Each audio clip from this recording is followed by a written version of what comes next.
Bonjour, ici le Dr Jean-François Meloche, chiropraticien chez ChiroPlus. Aujourd'hui, j'aimerais partager avec vous une trouvaille fortuite qu'on a faite chez un patient il y a quelques semaines de ça, qui est venu me voir. En fait, c'est le conjoint d'une patiente avec laquelle on avait eu des très bons résultats, elle était satisfaite, puis elle a suggéré à son conjoint de venir en examen préventif, s'assurer qu'il n'y avait pas de problème au niveau de sa colonne vertébrale, ses articulations, puis de sa santé en général. Donc, on a fait un examen approfondi, comme on le fait la plupart du temps ici chez ChiroPlus.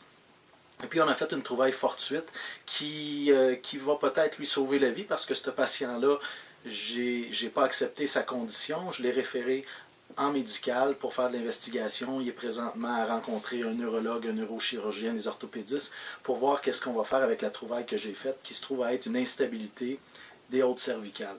Son cou a une capacité de bouger de façon anormale, puis cause des dommages au niveau de sa moelle épinière. Moi, j'ai vu ça en prenant un cliché latéral du haut de son cou. J'ai vu que l'alignement n'était pas comme ça devait être, puis j'ai aussi vu une malformation au niveau de ses hautes cervicales. En fait, c'est une malformation de la deuxième vertèbre cervicale. Donc, voyant ça, je me suis questionné puis inquiété. J'ai dit, je voudrais faire un test, voir qu'est-ce qui se passe quand on penche la tête par en avant, puis quand on l'envoie par en arrière, qu'est-ce qui se passe au niveau de ton cou. Puis j'ai vu une grande instabilité. On avait 13 mm de translation de mouvement entre la flexion et l'extension. C'est anormal, ça ne devrait pas bouger quand on fait ces mouvements-là.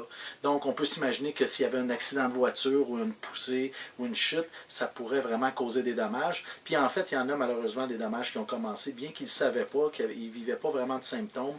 Je l'ai envoyé voir son médecin pour faire prendre un IRM. Puis sur le rapport d'IRM, on mentionne vraiment qu'il y a une importante zone d'hypersignal T2 au niveau de la moelle cervicale mesurant 1,3 cm, compatible avec de l'œdème médulaire. Ça se trouve être de l'enflure au niveau de la moelle épinière. Je vais vous montrer ça sur IRM, ce que ça a l'air en fait.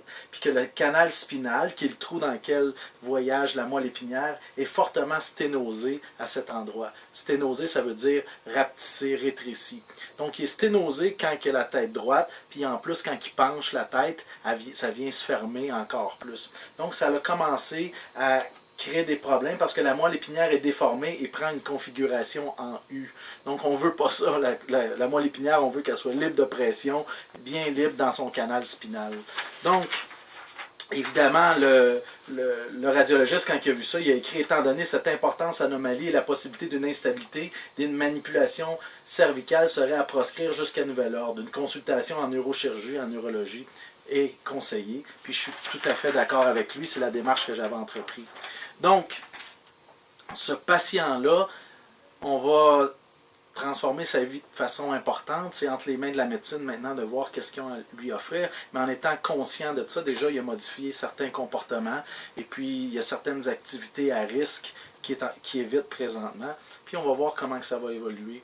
J'ai d'autres découvertes fortuites comme ça qui sont présentées au fil des années ici. J'ai malheureusement déjà fait la découverte de cancer.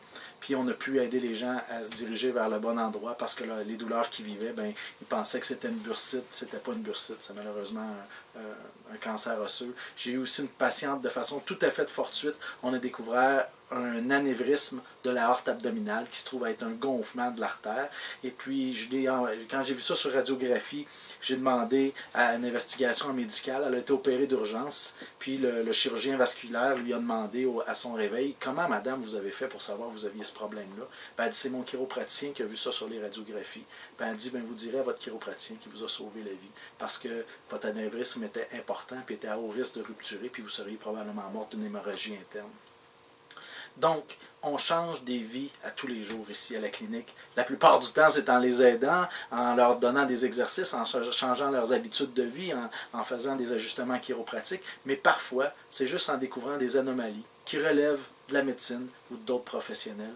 Puis à ce moment-là, ben, moi, je suis content d'avoir fait partie de ce qui leur a permis de retrouver la santé ou de s'occuper comme il faut de la nouvelle condition qu'on vient de découvrir. Donc, je pensais que ce cas-là pouvait être intéressant pour vous. Puis, je vous invite à prendre rendez-vous pour faire un examen de dépistage, puis s'assurer que vous n'ayez pas d'anomalie congénitale comme celle-là, parce que ce patient-là n'était pas au courant, mais aussi faire une investigation complète, puis en espérant que vous avez une condition qu'on puisse aider. Je vous remercie beaucoup.